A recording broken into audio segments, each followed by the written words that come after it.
So now that I think of it, I haven't really made a fully dedicated video for the RC controller, and I actually think this is worthy of its own video because there's so many things to this controller and so many things that this controller can do that you probably don't know. So in today's video, I want to share my experience using the DJI RC controller for 7 months, and I also want to share my most valuable tip when it comes to this controller for you to save both time, be more consistent, and have a more convenient travel experience, and also save a lot of money.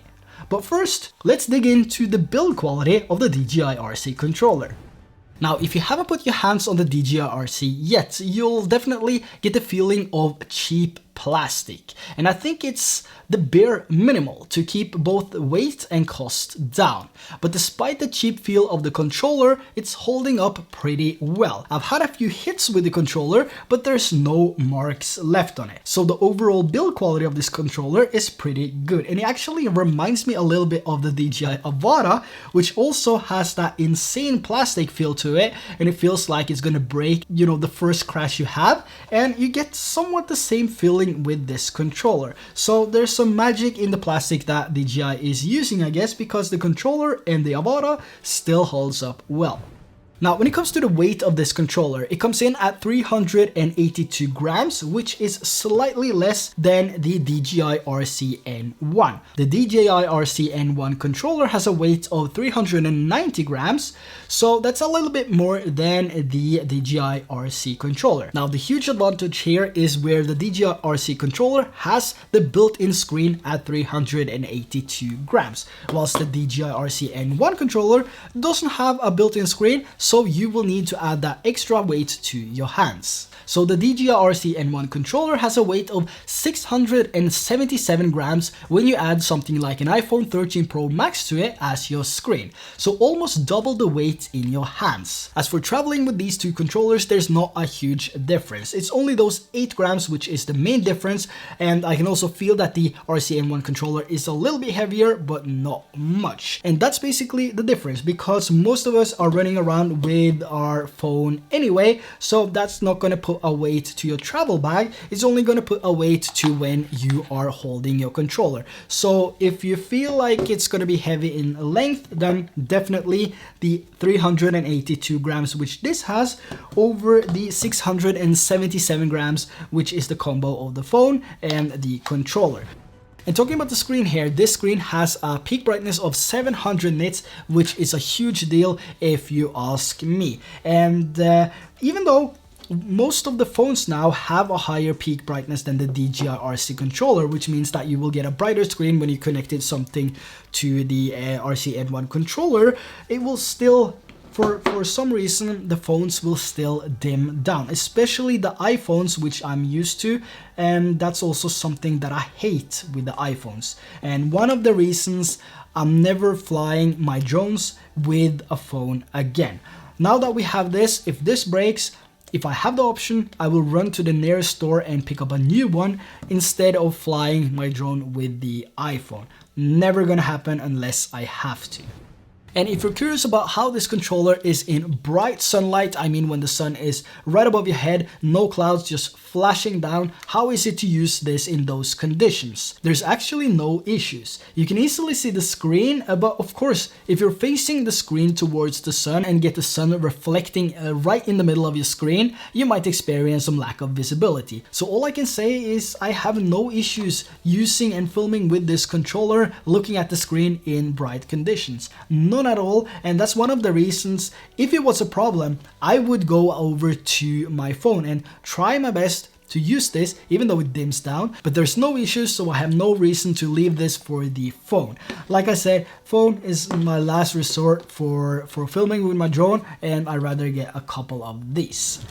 Now, a huge thing with these controllers is of course gonna be the signal strength and the transmission feed, what you see on your screen. So basically the video transmission feed, which is coming from your drone, giving you a live preview here on your screen. So the transmission feed coming from your drone being delivered to your controller runs off of OcuSync 3.0. So you'll get a crystal clear 1080p 30 FPS video signal from your drone. This image is also well sharpened, so you won't get that out of focus experience. However, if you use this controller with the new DJI Mini 3 standard, you will get a softer look because it runs off the older OcuSync 2.0 video transmission, which only sends out a 720p feed. But for the other compatible drones like the Mavic 3 and Air 2S and the DJI Mini 3 Pro, you will get a crystal clear 1080p 30fps feed. So a huge thing for me, I get a crystal clear image which is bright enough for me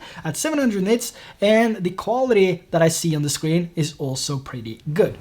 Using this controller for 7 months, I've also experienced some issues. From all the controllers that DJI have, this is what I mean is the best controller, but it's not perfect. The screen can be extremely laggy at times, especially when navigating through the settings. It's extremely frustrating when you want to shoot something like a sunset or sunrise, or you're in a rush to capture something that will look better now than 30 seconds later. Or if you're just that guy that wants to have an instant reaction when you are tapping on something. So it's quite frustrating and something I hope can be improved with the firmware updates, but I highly doubt that DJI will focus on that because it works perfectly fine, it just lags. So I don't think there's a huge fix for that. But if you have experienced anything like that, please let me know in the comment section below. I hope I am the only one with this issue, but if you've had some similar issues, please let me know down in the comments below. Now the next one is not really a con, but something I mentioned in my earlier videos. The form factor of this controller is significantly bigger than the RC N1 controller, so it takes up more space. It's only minor, but if you pack only what you need, everything counts. So a little request to DJI here would be to have a flip out screen or a push or drag out screen on the next RC controller. Even though I think it's most unlikely that DJI will make another controller in the next few years, when this is selling and performing as good as it does. But if we had some sort of a hidden screen which we drag out or a flip out, it would make the controller even smaller and compact for traveling while still maintaining a larger screen, and who knows, maybe the screen could get bigger as well. Now there's only so much you can say about the controller, right? It does everything that you want it to do. It turns on, it turns off, you have the two sticks to control your drone, and it also has a screen so you can see what the drone does.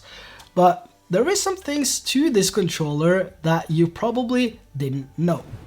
Now, the first thing, which you probably know, is the two buttons here on the controller. The record button for video and the snapshot button for taking photos. If you don't want to touch the screen every time you need to focus, you can also half press on the buttons to enable autofocus. And as soon as you do the other half press, it will hold that focus. So first pushing it a little bit in and then one more time, and then it will hold that focus. Note that this will also put the focus back into center. So anywhere else on the screen where you might want to focus, you will need to tap that part with your finger. Now, one of the things that you probably didn't know that this controller could do, which will save you both time and money and make your travels more convenient, is that this controller can actually transfer files over to your SSD disk. So if you're out doing your thing and it happens that your SD card fills up, you can connect an SSD disk to your controller and go into the file section and then over to your micro SD card. Here you can preview and play back the footage as well as selecting a single file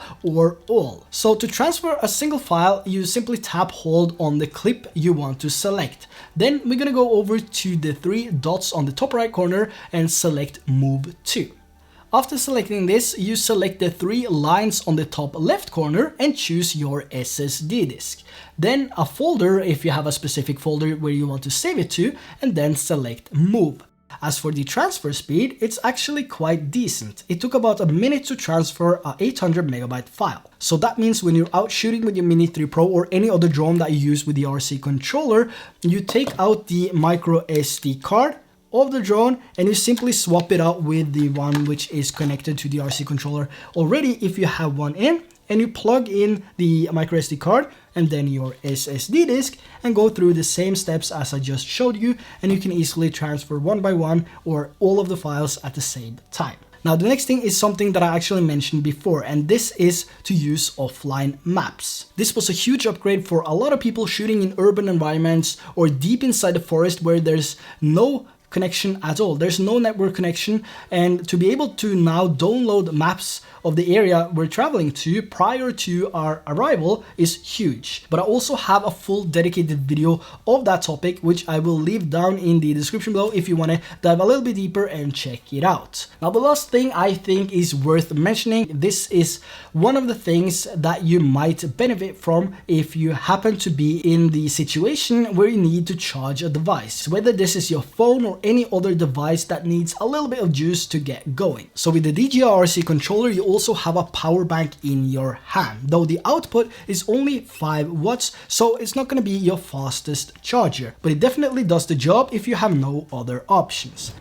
So there you have my review of the DJI RC controller and some hidden gems that will keep you going further. And also to save you some time and money, instead of buying all these micro SD cards, you can buy one big, you can buy a few small ones, and you can spend the remainings on a bigger SSD disk that you can take with you in your travel bag, and you can transfer that easily. It's super convenient. Now, like I said, I've been using this for 7 months now with the DJI Mini 3 Pro, Mavic 3 and the Air 2S, and I must say I haven't experienced any significant flaws that can't be fixed. Now, the biggest issue that I've had is, of course, laggy time. It's lagging. It's not every single time, but when it does, it is extreme, and I hate lag. Lag is the worst thing ever. I hate it. Now, I hope you found some value in today's video, and if you did, make sure to leave a comment down below, and on your way down there, hit the subscribe button and like button for the algorithm. And with that said, I wish you a Merry Christmas and a Happy New Year, and I will see you soon.